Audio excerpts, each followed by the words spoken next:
To support this podcast, go to positivesarcasm.com/donate. Any amount is appreciated. Once again, positivesarcasm.com/donate. Thank you and enjoy the program.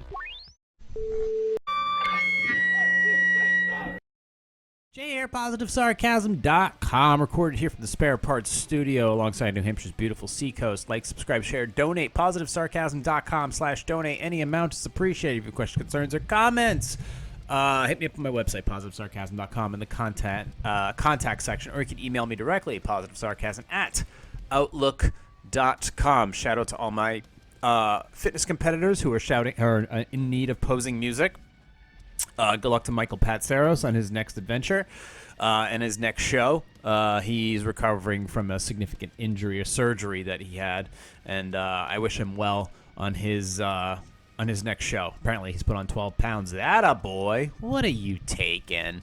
Come on, be honest. Actually, it's not that hard to put on 12 pounds of muscle, especially if you're working at it day in and day out, and you get a solid couple of years of bulk in. Either way, moving on. Good luck to him on his next show. Who's got my back now? God, I forgot how long that song is.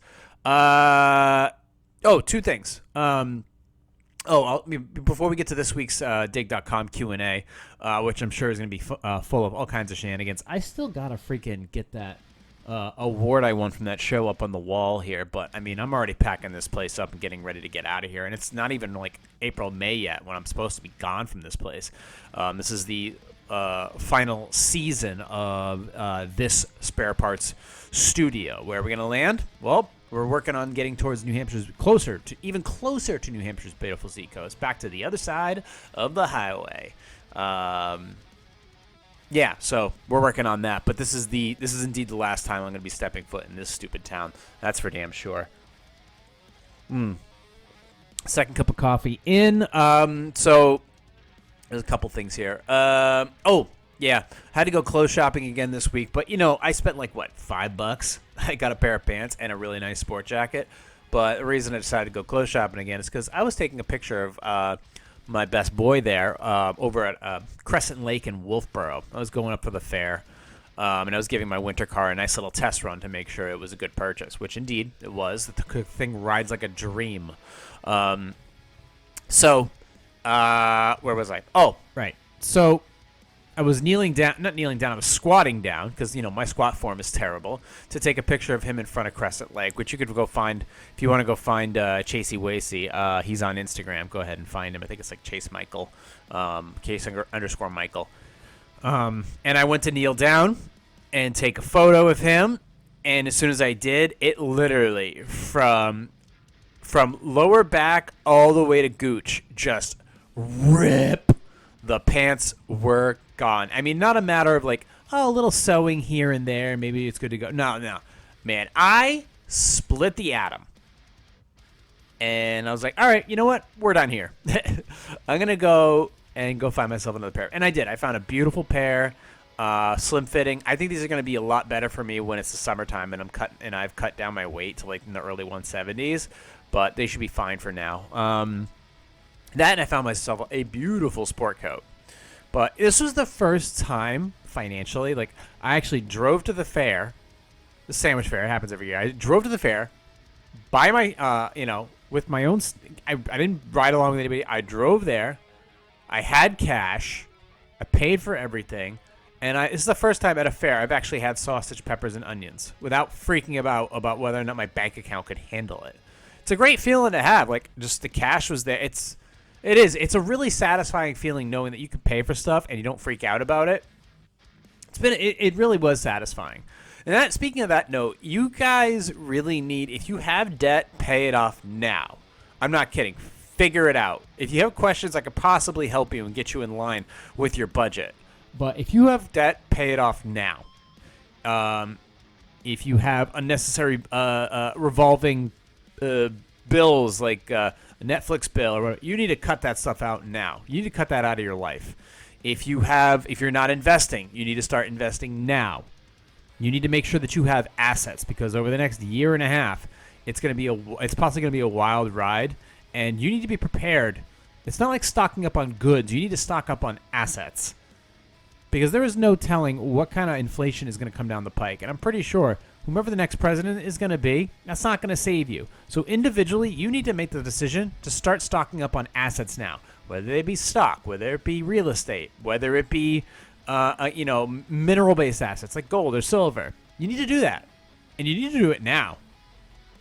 Okay, to protect your own ass, because a 3, maybe 4% interest rate for like a savings account is not going to really do you good for small amounts over the next 6 months.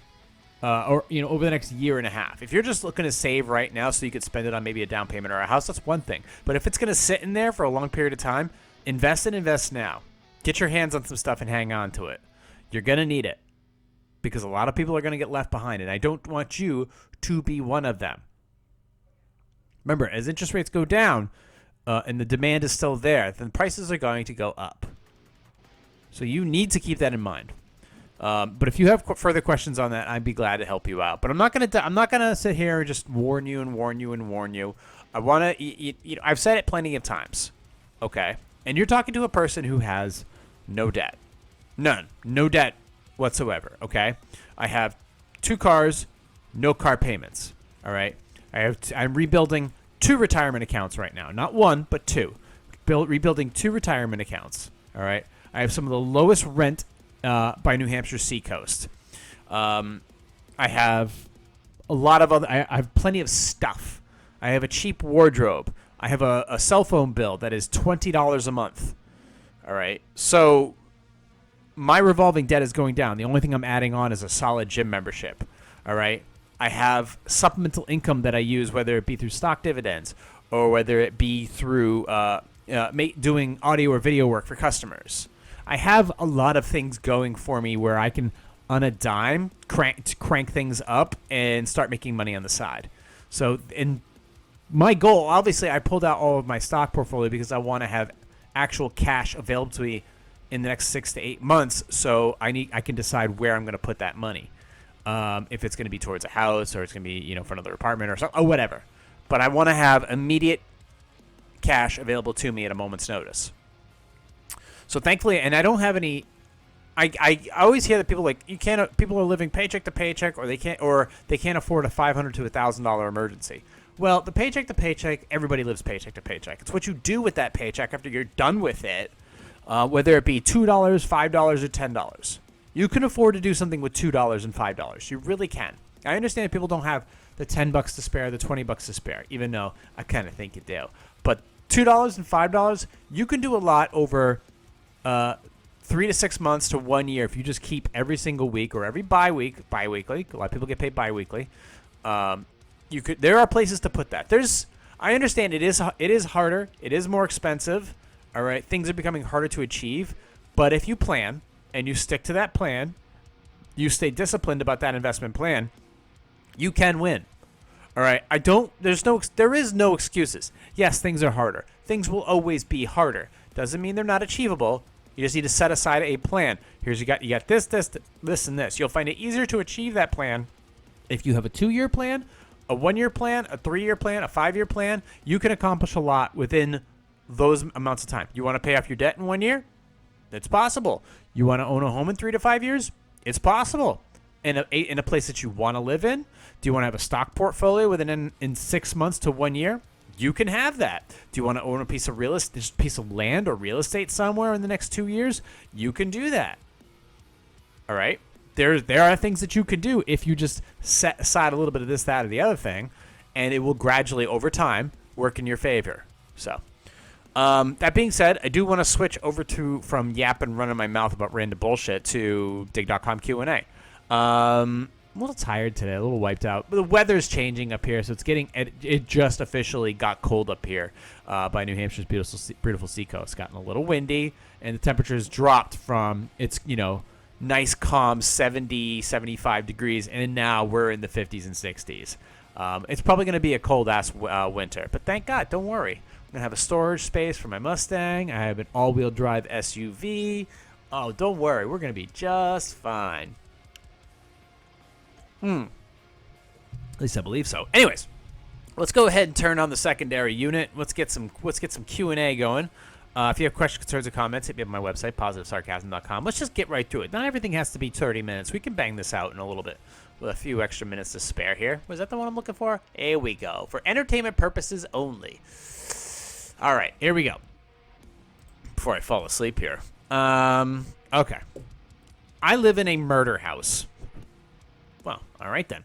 Obviously, it wasn't what I dreamed of. Did you know that the Amityville house, where that family was murdered or something to that effect, that house, if you go on Google Maps, it's actually blurred out, so you can't see it. I'm sure if you've looked up like JPEG photos of it, maybe you'd find it. But if you actually go on Google Maps right now and try to look at the Amityville horror house, it's blurred out. You actually can't see it on Street View.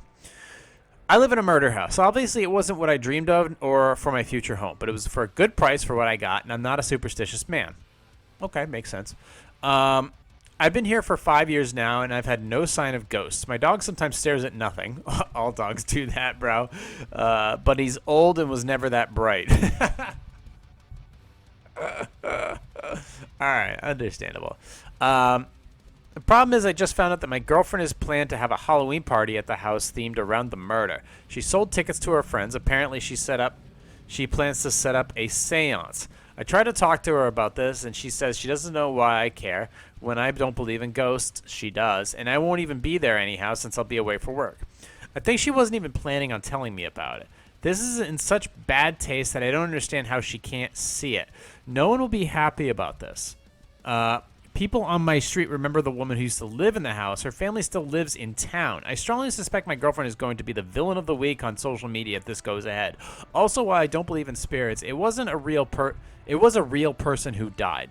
They don't deserve their death to become a sideshow. How do I stop it, though? I told her no already, but one of her friends let that slip that it's supposed to be going ahead. She seems hell-bent on doing this, and I worry even breaking up with her won't put her off pushing ahead with the party. I can't call the police and ask them to watch my house in case there's a party, and most of my friends are her friends too, so I don't know if I could trust them to house sit. At this point, I asked my boss if there's any way someone else could take over the on-site inspection for the company that week, just so I can be at home to fend off any partygoers. If that isn't possible, though, I'm not sure what I can do to stop her. That sounds ridiculous. I don't know, but I really expected no to work. I haven't broken up with her yet. I do plan to. Although she might beat me to the punch at this point. I'm half convinced she's only dated me so she could throw this party. All right, well, this is simple. This is real simple. You change the locks in the house. You say, don't come near the house. I told you no. You're not respecting my privacy. You're not respecting the fact that this is my house, not yours. Quite frankly, get out of here. You can easily change the locks on the house, and then you report this to the police. Basically, you call the local PD and you say, I've changed the locks on my house because my girlfriend wants to throw a dead person's party, and I told her no, and she's not listening, so I ended things with her. And I've changed the locks, which means she no longer has access to the house. At that point, if she steps foot on the property, she's technically trespassing. And the police can tell her straight, quite frankly, to leave the premises or she will be arrested. Okay. A person in a relationship who doesn't listen, sorry. And quite frankly, it is disrespect. And I understand that you see it. I get that maybe you don't believe in the energy of the dead. And you know what? That's fine. We're not here to discuss that. But you do have respect for the person who did die, who was apparently murdered. You have respect for the person who was murdered, and the family still lives in the neighborhood. All right. And the neighbors would be quite annoyed. And you have respect for your neighbors. So quite frankly, you just need to tell this person, hey, guess what? We're done here. The locks have been changed. You can give me the key or you can keep it. It doesn't really matter to me. I've changed all the locks in the house, so you can't get in. The police have been notified that you were planning to do this. So quite frankly, anybody who steps foot on this property who does not have permission from me is considered trespassing, and they will be asked to leave the premises, one, and if they don't, they will be arrested for trespassing. That's it. You can cut that head right off and be done with it. And then you can block her number on your phone after that, and then you'll never be able to they won't be able to contact you at all. Anything else they do on that property while you're away, if they damage the property, that's vandalism. They can go to jail for that. As far as, let's see what else can be done here. Oh, yeah, you're definitely going to want some type of security camera that aims to the front of the house. So you're going to want to do that. Quite frankly, she doesn't listen. People in relationships need to listen. And you could have you told her no. You told her flat out no from what you're telling me. I have to assume that you did because that's what you said. And she didn't listen. All right, well, then she's definitely got to go, okay? A partner relationship who doesn't listen has to go. Especially if it's your place. Yeah, she needs to get lost. And definitely change the locks. Anyways, well, let's move on to the next one. The boyfriend of one of my reports... Wait. The boyfriend of one of my reports recently contacted me because he said he was planning on... He had something important to discuss. He said he was planning on proposing to my report and wanted to get my permission before he did. Wait a minute. What? What should I say after my employee's boyfriend asked for my permission to propose to her? What? Okay. He said he was planning on proposing to my report. Okay, report means that your boss? Okay.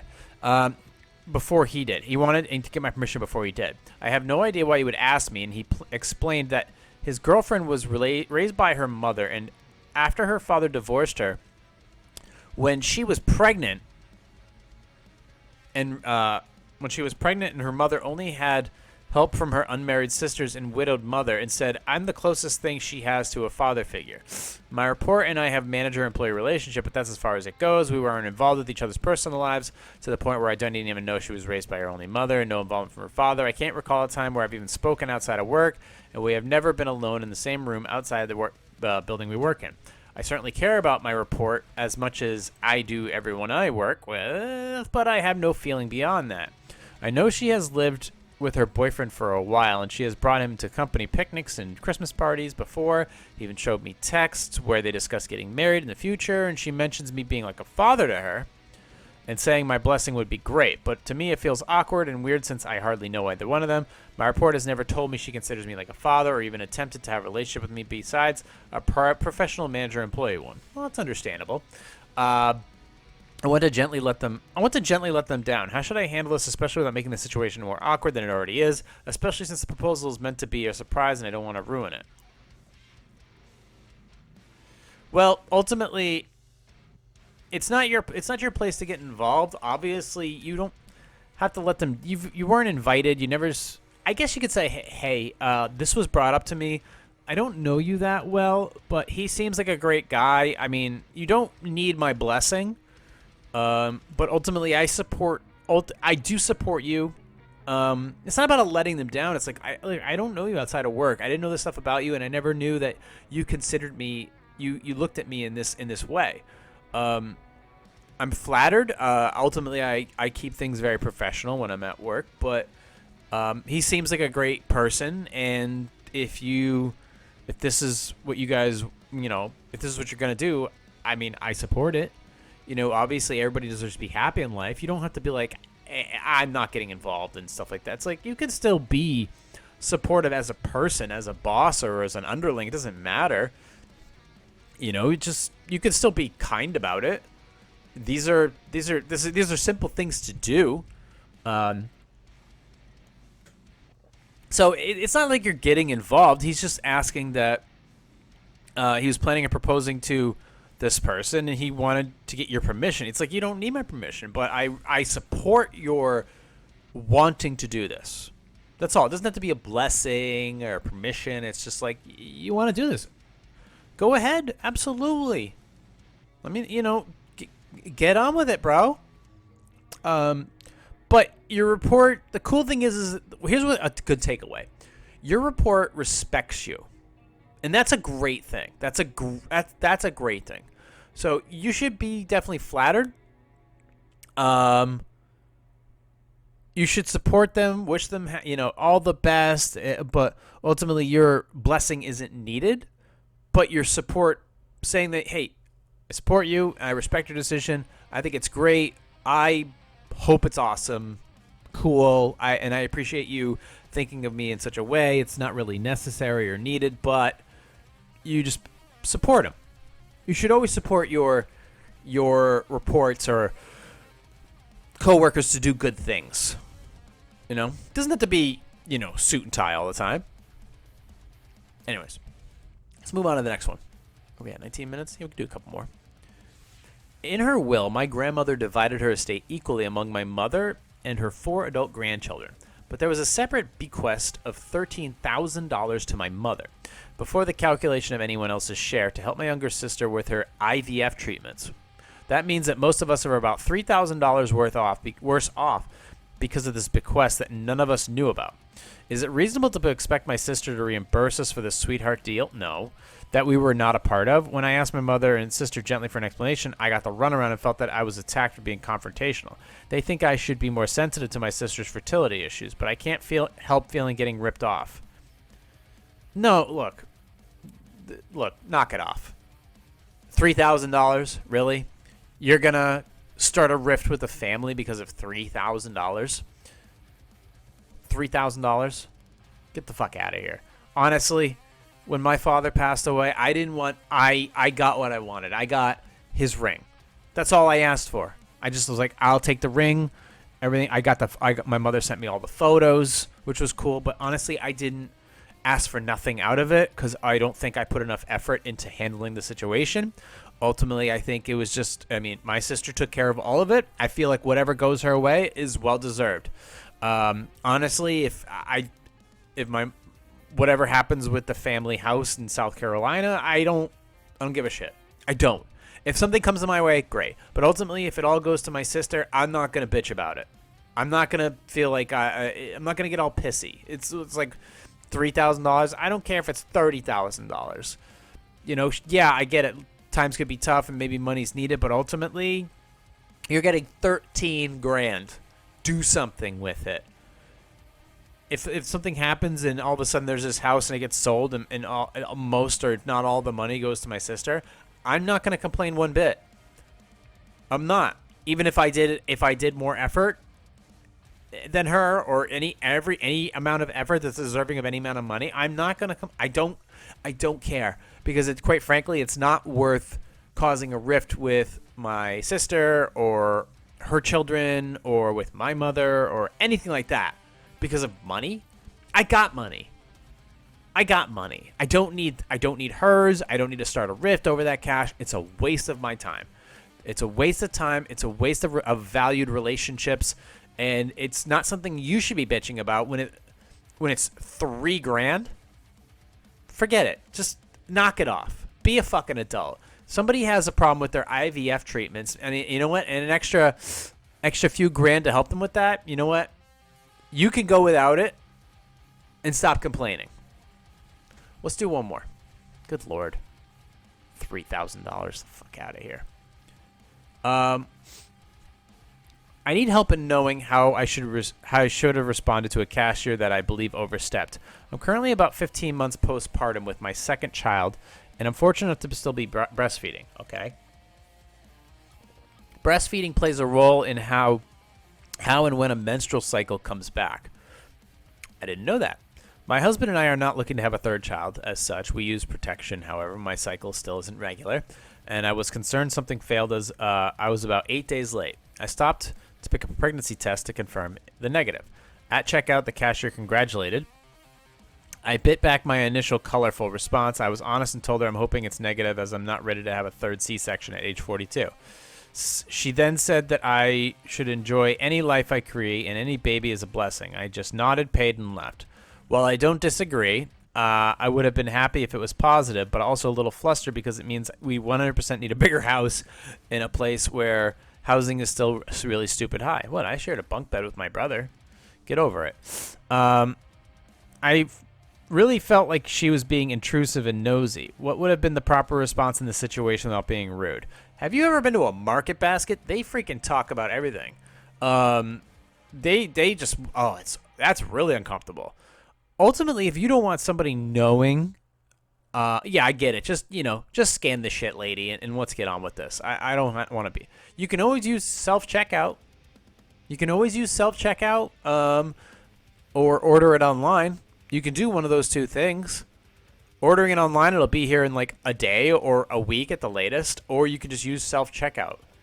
So I wouldn't freak out over it. It's just people are a little too sensitive, and yeah, maybe this person overstepped or shared their opinion a little too much, but you could just move on with your life. because you have other things that you need to focus on. So, what do you want to do? Go out of your way and confront this cashier person? It's not. This is a classic case of not worth your time. All right? Not worth your time. Focus on your family. Focus on your relationship. Focus on figuring out whether or not you're pregnant. Focus on other things. And leave the cashier person alone. Okay? Or use self-checkout. Jesus Christ. This coffee's kicked. You can find me on Instagram at @positive_sarcasm. If you want to message me through there, you're more than welcome to. Be polite, please. Like, subscribe, share, donate. PositiveSarcasm.com/donate. Any amounts appreciated. You can also hit me up through my website at the contact section, or you can email me directly, positivesarcasm@outlook.com. YouTube and Rumble are the ways you can find the video version of this podcast. The audio version, search for it. You'll find it. It's also downloadable and streamable directly from my website, positivesarcasm.com. Thank you for listening, watching, and subscribing, and I'll talk to you guys all next week. Recorded here from the Spare Parts Studio alongside New Hampshire's beautiful seacoast, which is getting colder. For entertainment purposes only, this has been a Positive Sarcasm presentation. Turn off the article monitor, and we are out of here. Bye-bye.